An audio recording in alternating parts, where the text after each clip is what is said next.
Welcome to waves media Telugu. Palnadu జిల్లా యువతకు ఉపాధి అవకాశాలు కల్పించేందుకు నర్సరావుపేటలో మెగా జాబ్ మేళా నిర్వహించనున్నారు. ఈ కార్యక్రమం ఎమ్మెల్యే డాక్టర్ చదలవాడ అరవింద్ బాబు, ఎంపీ లావు శ్రీకృష్ణదేవరాయలు మరియు జిల్లా కలెక్టర్ కృతిక శుక్ల ఆధ్వర్యంలో ఈ నెల 29న SSN కళాశాలలో ఉదయం 9 గంటల నుంచి సాయంత్రం 4 గంటల వరకు జరుగుతుంది. సుమారు 30కి పైగా ప్రముఖ కంపెనీలు పాల్గొనగా ఎంపికైన వారికి 12,000 నుంచి 50,000 రూపాయల వరకు జీతాలు లభించే అవకాశం ఉంది. SSC నుంచి PG వరకు చదివిన 18 నుండి 35 ఏళ్ల అభ్యర్థులు తమ బయోడేటా సర్టిఫికెట్లు తీసుకొని నేరుగా హాజరు కావచ్చని అధికారులు తెలిపారు. యువత ఈ అవకాశాన్ని సద్వినియోగం చేసుకోవాలని ఎమ్మెల్యే సూచించారు.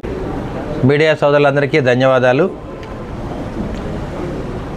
ఏదైతే మన ప్రీతమ నేత నారా చంద్రబాబు నాయుడు గారు, పవన్ కళ్యాణ్ గారు, అదేవిధంగా నారా లోకేష్ బాబు గారు ఈ 5 ఏళ్లలో 20 లక్షల జాబులు ఇస్తామని చెప్పి ఏదైతే మాట ఇచ్చారో ఆ కార్యక్రమాన్ని అమలు పరుస్తూ ఇప్పటికీ దాదాపు 8 లక్షల ఉద్యోగాలు ఇవ్వడం జరిగింది. దీన్ని ముందుకు తీసుకెళ్ళడానికి ప్రతి జిల్లా హెడ్ క్వార్టర్లో, పల్నాడు జిల్లా ముఖద్వారం నర్సరావుపేటలో మెగా జాబ్ మేళా రేపు 29వ తేదీన మరి SSN కాలేజీలో నిర్వహించడానికి ప్రభుత్వం సిద్ధంగా ఉంది. స్కిల్ డెవలప్మెంట్ అధికారులందరూ కూడా ఈ కార్యక్రమంలో పాల్గొంటారు. అదేవిధంగా కలెక్టర్ గారు కానీ, RDO గారు కానీ, DRO, అదేవిధంగా రాజకీయ నాయకులు, మీడియా సోదరులందరూ కూడా ఈ కార్యక్రమంలో పాల్గొని దీన్ని విజయవంతం చేయాలి. ఎందుకంటే ఈ కార్యక్రమంలో దాదాపు 30 కంపెనీలు, పెద్ద పెద్ద కంపెనీలు, అదేవిధంగా మల్టీనేషనల్ కంపెనీస్ అన్నీ కూడా టెక్ మహేంద్ర కానీ, కియా కానీ, డైకిన్ కానీ, డిక్సాన్ కానీ, మెడిప్లస్ కానీ, హెట్రో డ్రగ్స్ కానీ, వరుణ్ మోటార్స్ కానీ వీళ్ళందరూ కూడా ఈ కార్యక్రమంలో పాల్గొంటారు. మరి 10వ తరగతి పాస్ అయిన పిల్లలందరూ కూడా 10వ తరగతి నుంచి బీటెక్ దాకా ఎవరైనా కానీ ఈ కార్యక్రమంలో పాల్గొనవచ్చు. మరి 4th క్లాస్ ఎంప్లాయీస్ దగ్గర నుంచి మరి గ్రూప్ 1 దాకా అన్నిట్లో కూడా దీంట్లో సాఫ్ట్వేర్ పిల్లలకి అందరూ కూడా ఉద్యోగాలు కల్పిస్తాము. ఇంతకుముందు కూడా మేదరమెట్ల ఇంజనీరింగ్ కాలేజీలో శేషగిరి గారి ఆధ్వర్యంలో చైర్మన్ గారు ఆ రోజు కూడా మెగా జాబ్ మేళా పెట్టడం జరిగింది. దాంట్లో కూడా దాదాపు 600 మంది పిల్లలు సెలెక్ట్ అయ్యారు. వారు ఇప్పుడు కూడా ఉద్యోగాలు చేస్తామన్నారు.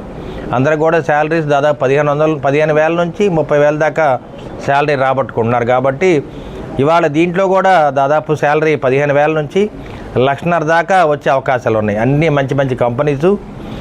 ఎవరి ఇంటెలిజెన్స్ IQ ద్వారా వాళ్ళని టెస్ట్ చేస్తారు కాబట్టి అందరికి కూడా అవకాశాలు ఉన్నాయి. 10th క్లాస్ పాస్ అయిన వాళ్ళు కూడా అవుట్సోర్సింగ్ జాబ్స్ ఇవన్నీ కూడా లోకల్గా క్రియేట్ చేస్తారు. జిల్లా హెడ్ క్వార్టర్లో కానీ, రాష్ట్రంలో కానీ, ఎక్కడైనా కానీ అన్ని విధాల సహాయం చేయడానికి ఈ జాబ్ మేళాలో స్కిల్ డెవలప్మెంట్ స్కీమ్ అధికారులందరూ కూడా పాల్గొంటున్నారు. కాబట్టి రేపు 29 ఉదయం 10 గంటలకు SSN కాలేజీలో ఈ మెగా జాబ్ మేళా కండక్ట్ చేయడానికి ప్రభుత్వం సిద్ధంగా ఉంది. కలెక్టర్ కూడా దీనికి హాజరవుతారు. కాబట్టి ఈ కార్యక్రమాన్ని కూడా విజయవంతం చేసే బాధ్యత మీడియా సోదరులు తీసుకోవాలి. దీన్ని కూడా ప్రజల్లో తీసుకెళ్ళి విస్తృతంగా ప్రచారం చేయటం వల్ల మరి 2 కార్యక్రమాలు కూడా మంచి. జనగణన ఒకటి ప్రజల్లో తీసుకువెళ్ళాలి, మెగా జాబ్ మేళా కూడా ప్రజల్లో తీసుకెళ్ళటం వల్ల మరి అన్ఎంప్లాయిడ్ పిల్లలు చాలామందికి కూడా ఇది ఉపయోగపడుతుందని చెప్పి మీడియా ముఖం తెలియజేస్తూ మరి చదువుకున్న బిడ్డలందరూ కూడా 10వ క్లాస్ పైన పాస్ అయిన వాళ్ళందరూ కూడా దీంట్లోకి ఎంటర్ అయ్యి ఎన్రోల్ చేసుకొని ఇంటర్వ్యూకి రావాలని చెప్పి మీడియా ముఖం తెలియజేస్తున్నాం.